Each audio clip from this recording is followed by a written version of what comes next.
sahabat kampus, selamat datang di podcast kesayangan kita, Abdi Negara. Hari ini spesial banget nih, kita kedatangan dua dosen muda yang berbakat, ada Bapak Endrik dan Ibu Cila. Halo Bapak Ibu semuanya, apa kabar? Halo, terima kasih kabar saya baik. Senang sekali bisa Alhamdulillah. berdiskusi di sini ya. Ya, kabar baik Bu Ulfa. Senang banget bisa berdiskusi di sini. Oke, alhamdulillah semuanya baik ya. Nah, kita mulai saja podcastnya ya. Nah, kita tahu nih, Bapak Ibu kan sebagai ASN, dosen, sangat paham mendalami materi wawasan kebangsaan. Sedangkan kita tahu mahasiswa kita, kalau dengar kata wawasan kebangsaan, itu mikirnya teks hafalan, kaku. Nah, sebagai dosen muda nih, yang banyak pengalamannya, gimana sih kalian melihat esensi wawasan kebangsaan itu di kampus? Gimana Bapak Edrik dulu deh? Terima kasih.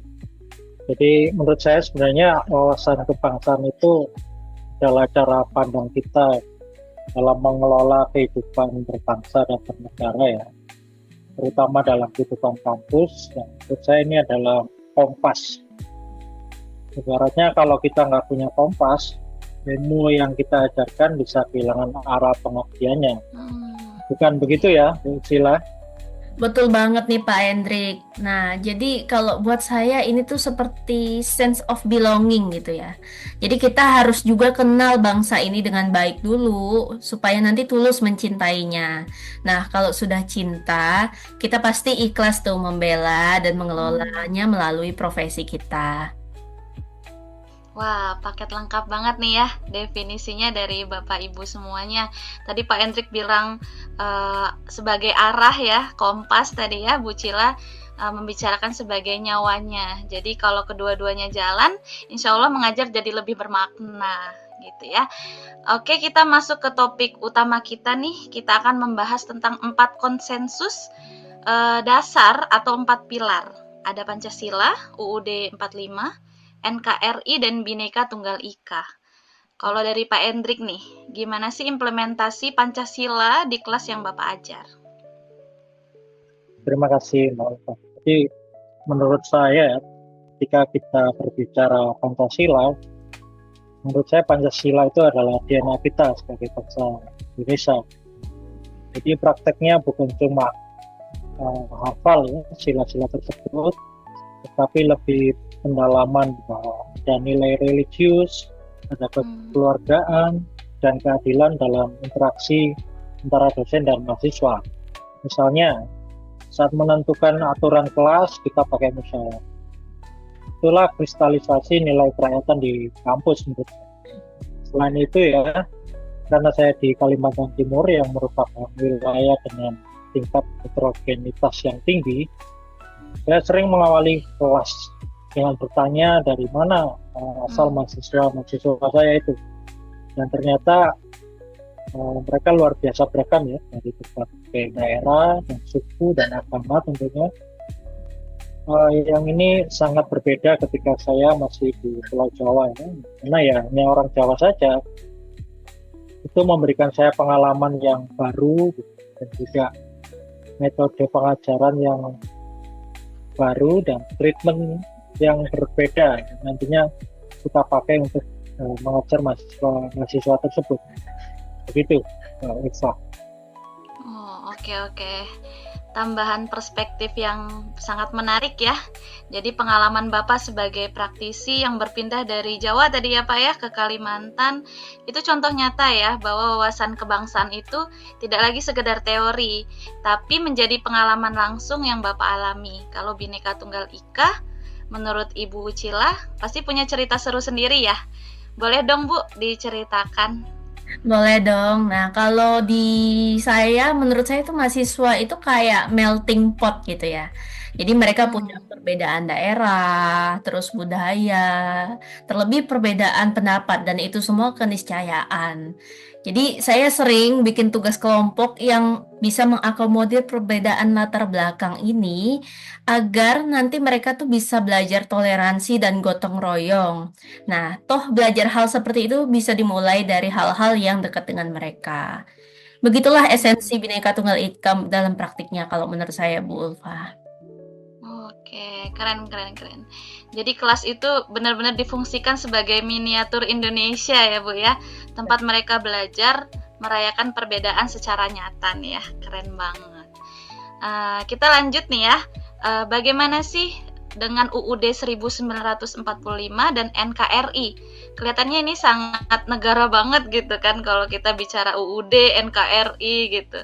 Boleh deh dari Pak Hendrik, bagaimana tentang UUD Baik, dan terima NKRI kasih. ini? Ya, menurut saya ketika membahas tentang Undang-Undang Dasar 45 itu merupakan landasan konstitusi di negara kita. Jadi,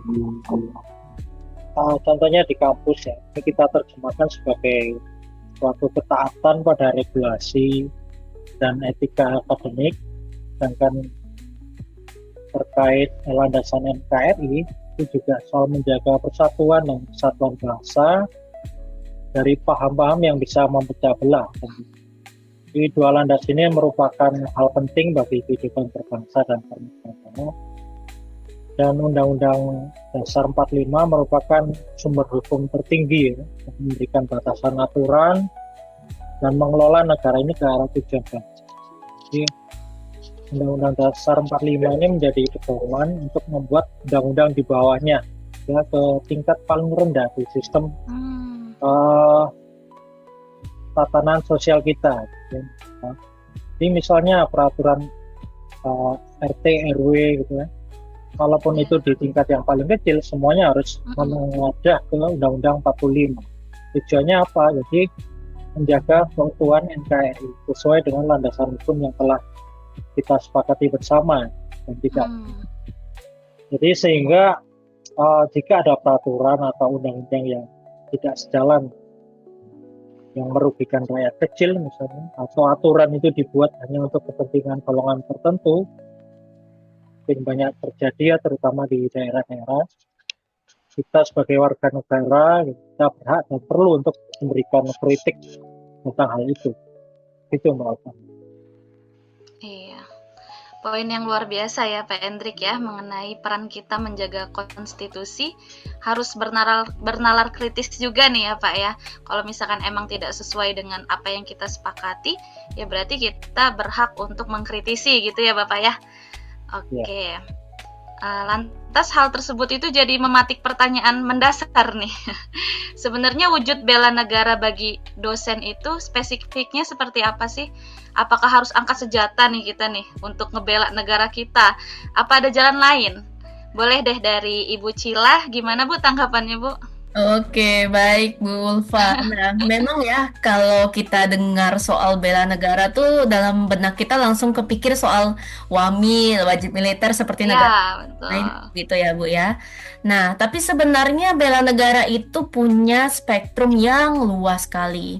Jadi aksi bela negara bagi dosen itu sebenarnya bisa diimplementasikan dari bagaimana kita optimal memberikan dharma bakti terbaik kita dalam pelaksanaan Tridharma perguruan tinggi, yaitu lewat pengajaran, penelitian, dan juga pengabdian kepada masyarakat.